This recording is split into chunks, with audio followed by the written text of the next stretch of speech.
Tara, pasyal tayo dito guys. Gubad sa syudad.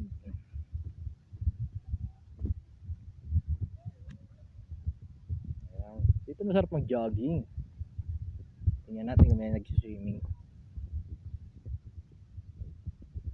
Looban kasi ito eh.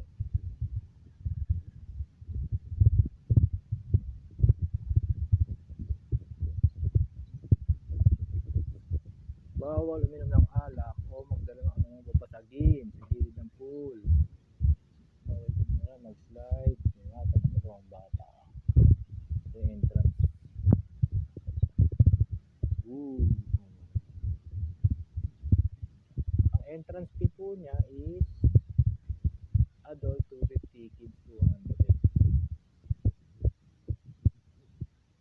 Bawal manguha ng bunga ng puno, bawal magkalat, bawal ang refund, Gcash. Ang swimming hours, day 9 a.m. to 5 p.m. Night 7 p.m. to 5 a.m. No refund. Adult 250, child 200. So, cork cage. Ayan po yung mga cork cage niya. Ang parking fee pag 2 wheels